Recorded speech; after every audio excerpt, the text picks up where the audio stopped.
Здравствуйте, друзья! Тема этого обзора будет ZigBee датчик открытия от бренда Blitzwolf, который предназначен для использования в одноименной системе управления умным домом, которая на самом деле является всего лишь одним из клонов системы Tuya Smart. Впрочем, это не особенно важно, так как подключать датчик я буду к системе Home Assistant через интеграцию ZigBee to MQTT.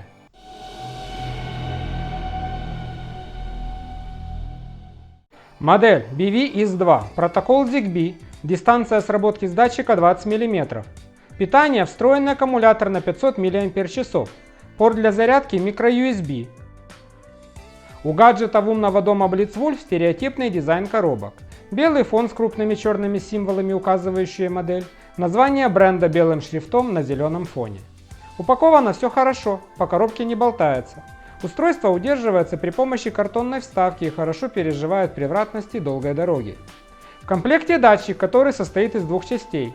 Двусторонний скотч для каждой из них. Инструкция на 6 языках. Русского нет, есть английский. И короткий зарядный кабель. Размер скотча соответствует размерам каждой из частей. Это единственный штатно предлагаемый способ крепления для него. Забегая вперед, скажу, что держит скотч очень хорошо. Качество изготовления отличное.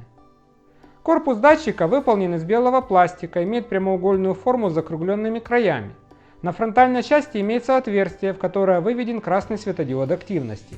Под ним название бренда. Вторая часть — магнит в корпусе из того же белого пластика. Для правильного расположения на одной из боковых частей нанесена риска. Эта сторона должна быть повернута к основной части сенсора, такая же есть и на ней. А на другой стороне сенсора находится разъем microUSB для зарядки встроенного аккумулятора. Рядом с ним окошко светодиода. Он горит синим цветом, когда аккумулятор заряжается. При достижении полного заряда тухнет.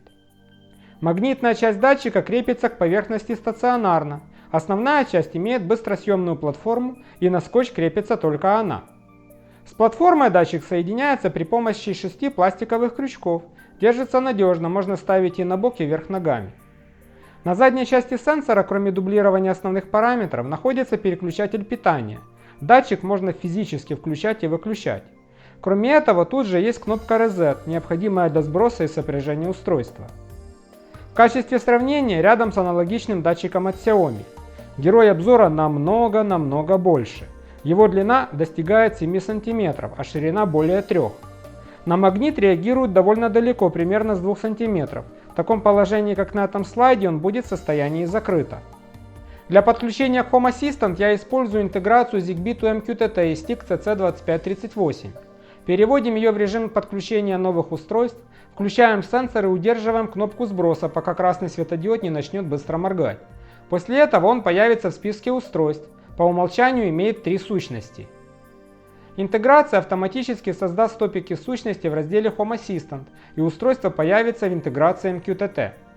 В нем будет бинарный сенсор контакта, по умолчанию ему поставлен класс двери.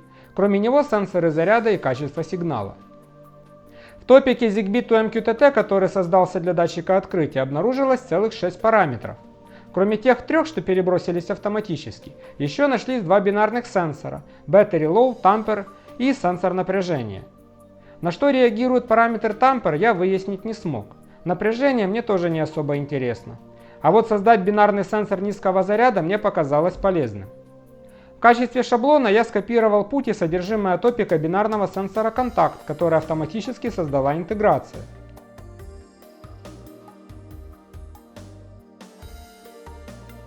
На его основе я создал бинарный сенсор батареи. Такой класс имеется в этом домене устройств. Он имеет 2 состояния – батарея заряжена и разряжена. По сути, я заменил слово «контакт» на слово «батарея» везде, кроме названия модели устройства, и указал атрибут состояния Battery Low. После этого я записал в созданный мной топик код для нового MQTT бинарного сенсора. Обязательно нужно указывать параметр Retain перед публикацией.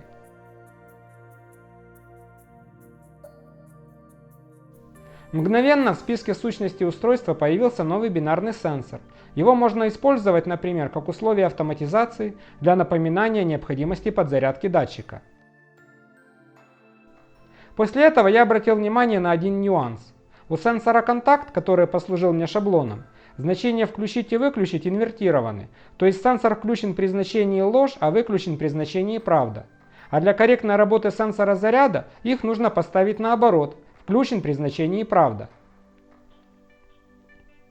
Если оставить все как есть, то при высоком уровне заряда аккумулятора сенсор будет показывать наоборот низкий, а если исправить, то будет показывать корректное значение.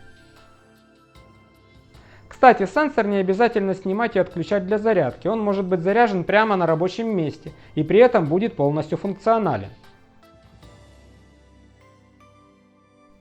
Чтобы изменить класс сенсора, например, с дверей на окно, это можно прописать в секции Customize. Там же можно указать кириллические имена для сущностей. На мой взгляд, основной фишкой этого сенсора является как раз встроенный аккумулятор, то есть голова уже не будет болеть о том, чтобы вовремя заменить батарейки. А бинарный сенсор низкого заряда поможет создать автоматизацию, которая будет напоминать, когда нужно зарядить этот датчик. На этом все. Если у вас остались вопросы, задавайте их в комментариях под этим видео. Если видео вам понравилось, ставьте лайки. Если вы не хотите пропускать новые выпуски, подписывайтесь на мой канал. Напоминаю, что все интересные новости, а также купоны и распродажи на товары умного дома есть в моем телеграм-канале. Ссылку ищите в описании. До свидания, до новых встреч!